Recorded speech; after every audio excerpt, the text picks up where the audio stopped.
Good morning, guys. So we are discussing sexual reproduction. In a previous video, we already discussed the pre-reproductive phase. Now, in this video, we are discussing reproductive phase as well as post-reproductive phase.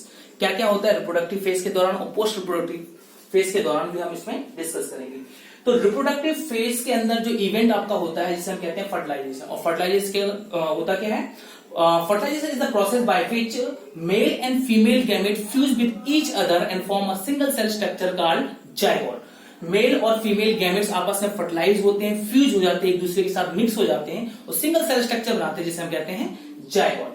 Sometime सिंगामी के नाम से भी हम fertilisation को जानते हैं. Syngamy similar word है. Generally actual fusion of male and female gamete को आप कहते हो syngamy. And fertilisation complete event हो गया where the male and female gamete fertilise together to form a single cell structure called zygote. Fertilisation are generally two type. इन्हें हम generally दो category में हम डिवाइड कर सकते हैं. एक होती है एक्सटर्नल फर्टिलाइजेशन. एक्सटर्नल फर्टिलाइजेशन और एक होती है internal fertilisation. External fertilisation and internal fertilisation. As the name indicate, external fertilization are those fertilization which are take place outside the female body. जो फर्टिलाइजेशन फीमेल बॉडी के बाहर हो उसे हम कहते हैं external fertilisation. And well known example in those organ where external fertilisation take place are fishes, almost all the fishes, amphibians and some algae. अगर हम प्लांट की बात करें तो some algae. In these types of organism external fertilisation take place, क्योंकि यहाँ पे generally female body के बाहर फर्टिलाइजेशन होता है. In fishes and amphibians, the male part and female parts produces their gametes in a water. And one more thing, in external fertilization, there is a lots of gametes are released in water. As you all know, which is what is the open medium where the predation is quite high. So they had to produce a large gametes so that the possibility of getting a few organism is possible. Possibility of getting a few offspring is possible, क्योंकि predation काफी ज्यादा होती है water में और chances भी काफी ज्यादा हो पाए, बढ़ा पाए, इसके ज्यादा गैमेट्स आते हैं, इसमें रिलीज किए जाते हैं फिशेस, एम्फीबियंस, अलगे के मेल और फीमेल द्वारा इन अ वाटर.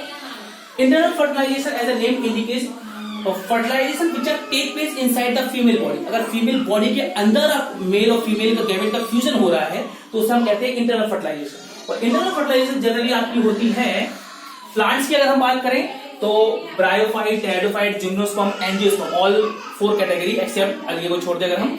और अगर एनिमल की बात करें तो रेप्टाइल्स में, बर्ड्स में और मैमल्स में. ये हायर आपकी जो क्लासेस हैं कॉर्डेट्स की, इन सब में. और मैमल्स में आपको पता है हम लोग भी आते हैं, तो हम लोग में भी कैसे होती है? इंटरनल फर्टिलाइजेशन आपकी होती है. अब जनरली आप कहोगे कि सर बर्ड्स और रेप्टाइल्स तो अंडे देते हैं और अंडे ऑलरेडी बाहर होते हैं, पर एक्चुअल में formation of egg is inside the body. Already fusion has been taken place inside the body, then egg is get outside in the environment. So reptile and birds में जो एग फॉर्मेशन है वो भी internal होता है, उसके बाद उसे बाहर ले किया जाता है. इसलिए ये किसमें आते हैं? इंटरनल फर्टिलाइजेशन में. तो यहाँ we are going to discuss the two important terms oviparous and viviparous. As we discussed above, reptile birds give egg. So those organisms which give egg is called oviparous. Oviparous, those organisms which lay egg. जो क्या देते हैं? जो अंडे देते हैं उन्हें हम कहते हैं oviparous. As you all know, birds, most of the reptiles, these are oviparous. Why? They giving eggs, not birth. And those organisms which gives birth to young one, those organisms which gave birth to young one is called viviparous. Which gave birth to young one. जो बच्चों को जन्म देते हैं वो viviparous कहलाते हैं और जो बच्चों अंडे देते हैं उन्हें हम कहते हैं ओविपेरस. फॉर एग्जांपल इसमें आप क्या जाएंगे? Mammals, whole group of mammals जिसमें आपकी ह्यूमन बींग्स भी आते हैं. कुछ फिशेस भी आपकी आती है, जैसे ब्लू व्हेल फिश मैमल्स में आती है. कुछ आपकी जैसे bat is also example of mammal, क्योंकि वो बच्चे पैदा करता है, अंडे नहीं देता. तो ये सारे अभी कुछ हो गए. कुछ एक्सेप्शनल केसेस भी आते हैं मैमल्स के अंदर भी. मैमल्स के अंदर भी कुछ एक्सेप्शनल केसेस हैं जनरली जो बच्चे पैदा ना करके अंडे देते हैं। जैसे कि दो एग्जांपल है आपका, एक है प्लेटिपस और एक है इकाइडना, आंट ईटर जो आपके होते हैं। तो जनरली प्लेटिपस और इकाइडना आपके ये वो मैमल है, एक्सेप्शनल केस है, ये वो मैमल्स हैं जो जनरली बच्चों को पैदा ना करके क्या करते हैं, अंडे देते हैं। It's exceptional cases. ठीक है गाइस, तो ये आपके सेक्सुअल रिप्रोडक्शन का फेज हो गया है। अब लास्ट फेज हमारा इसमें है post reproductive phase. Post reproductive phase में क्या होता है, ऑब्वियसली आपने प्रीवियस वीडियो में देखा होगा, जायगोट का बनना और उसके बाद एम्ब्रो का बनना।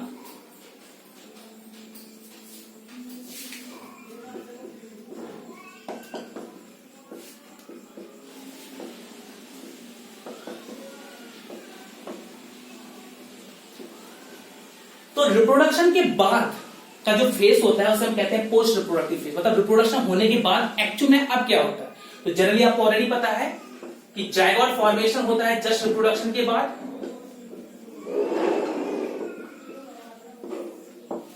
चाहे प्लांट हो चाहे एनिमल हो, जो सेक्सुअली रिप्रोड्यूस करते हैं, जैसे मेल और फीमेल आपके गैमेट आपस में फ्यूज होते हैं तो सबसे पहले सिंगल सेल स्ट्रक्चर बनता है जायगोट, और जायगोट के बाद ही फर्दर डिविजन आपके होते हैं इसमें, माइटोटिक डिवीजन, जिसके बाद तकरीबन कुछ ब्लास्टुला लॉस ऑफ सेल आपके आपस में गैदर होते जाते हैं। ब्लास्टुला बनता है, मोरुला बनता है, फिर जर्मिनल लेयर्स आती हैं, 3 जर्मिनल स्पेशल लेयर्स आती हैं जो ऑल टाइप ऑफ ऑर्गन्स और बेबी को फॉर्म करती है। तो जायगोट फॉर्मेशन के बाद जस्ट आपका स्टार्ट होता है, जैसे ही जायगोट बन जाएगा फिर जायगोट के अंदर क्या होते हैं, डिविजन होते हैं, माइटोटिक डिवीजन, 1 सेल के 2 सेल, 2 के 4, 4 के 8 सेल। और जायगोट फॉर्मेशन के बाद जो नेक्स्ट स्ट्रक्चर बनता है इसे हम कहते हैं एम्ब्रो। एम्ब्रो इज कह लो रिजल्ट ऑफ जायगोटिक डिवीजन इन। अगर ह्यूमंस की हम बात करें जनरली, तो ह्यूमंस की बात तकरीबन 2 से 3 महीने के आसपास तक जो स्ट्रक्चर बनता है फीमेल बॉडी के अंदर ड्यूरिंग प्रेगनेंसी, 3 महीने के अंदर तक, तो उस स्ट्रक्चर को आप कहते हो एम्ब्रो। एम्ब्रो में जनरली आपको विजुअलाइजेशन हो जाएगा बेबी का, पर एक्चुअल में हाथ पैर और डिफरेंट ऑर्गन्स नहीं आते। एम्ब्रो बनते ही सबसे पहले 3 जर्म्स लेयर आपकी आती हैं, जर्म्स लेयर बनती हैं, ectoderm, mesoderm and endoderm. Ectoderm, mesoderm और इंडोडर्म, ये 3 जर्म्स लेयर बनती है। फिर ये 3 जर्म्स लेयर्स आपके डिफरेंट ऑर्गन्स, हाथ पैर नाक आंख सब कुछ बनाती हैं। और उसके बाद अराउंड 8 to 9 लास्ट डिलीवरी के जस्ट पहले 8 और 9 महीने तक के बच्चे को आप कहते हो फोटस। एम्ब्रो से तो लगातार एम्ब्रो में फर्दर ऑर्गन्स बनेंगे डिफरेंट, और 7 to 8 मंथ के बच्चे को आप कहते हो फिर फोटस।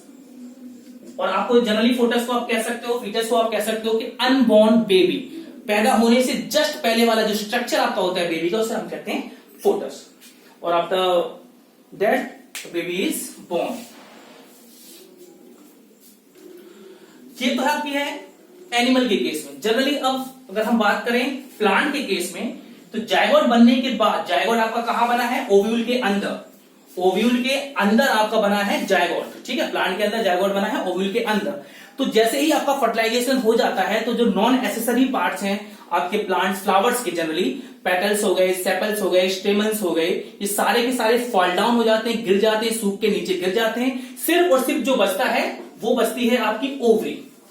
ठीक है, क्यों, ओवरी के अंदर ही, क्योंकि ओव्यूल होता है और ओव्यूल के अंदर ही आपका सीड फॉर्मेशन होता है।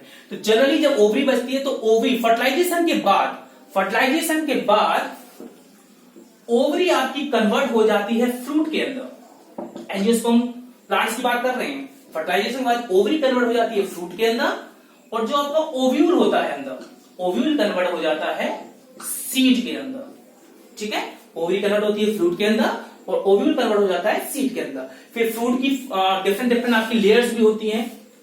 3 लेयर्स जनरली आपकी यहां फ्रूट की होती हैं, पेरिकार्प, मेसोकार्प और इंडोकार्प। दीज लेयर्स होती हैं आपकी फ्रूट की। तो ये सीड आपका जनरली फ्रूट के अंदर, एंजियोस्पर्म में सीड जनरली फ्रूट के अंदर ही रहता है जब तक कि कोई फेवरेबल कंडीशन नहीं आती। और जैसे ही फेवरेबल कंडीशन आती है आपकी सीड बाहर निकलता है और जर्मिनेशन नए प्लांट की स्टार्ट होती है। जिम्नोस्पर्म में जनरली सीड फॉर्मेशन आपको पता है कि होता है, पर वहां पे जिम्नोस्पर्म के केसेस में सीड आपका नेग्ड होता है क्योंकि उसे फ्रूट बॉल नहीं बनती। इन्हीं से रिलेटेड आपकी फर्टिलाइजेशन से रिलेटेड 2 मोर इंपॉर्टेंट टर्म्स आपकी और हैं। एक है आपकी पार्थेनोजेनेसिस और एक है पार्थेनोकार्पी। इसको भी हम डिस्कस कर लेते हैं। एक इंपॉर्टेंट टर्म्स आपकी जनरली जो पूछी जाती है वो है आपकी पार्थेनोजेनेसिस। और पार्थेनोजेनेसिस क्या होता है? Formation of new one of या formation of offspring without fertilization. Formation of offspring without fertilisation.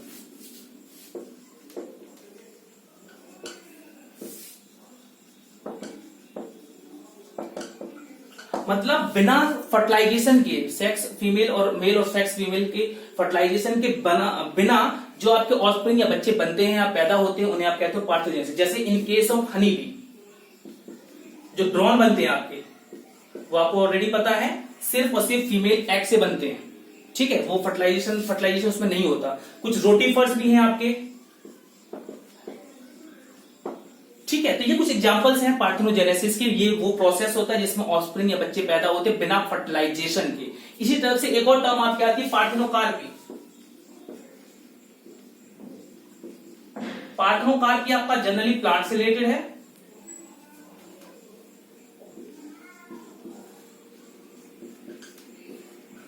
Parthenocarpy आपका होता है development of new plant without seed. तो वो प्लांट जो बिना सीड के आपके डेवलप हो जाते हैं उन्हें हम कहते हैं पार्थेनोकार्पी। जैसे फॉर एग्जांपल आपका बनाना, आपको पता है बनाना का कोई सीड नहीं होता, तो ये एग्जांपल हो गया पार्थेनोकार्पी का। मतलब seedless, raising of plants without seed, without help of seed. नए प्लांट्स का बनना बिना सीड के, उसे हम कहते हैं पार्थेनोकार्पी। फॉर एग्जांपल इन बनाना। तो ये आपका यहाँ पे फर्स्ट चैप्टर खत्म हो गया है बायो का, ठीक है। नेक्स्ट चैप्टर स्टार्ट करेंगे नेक्स्ट वीडियो। Thank you.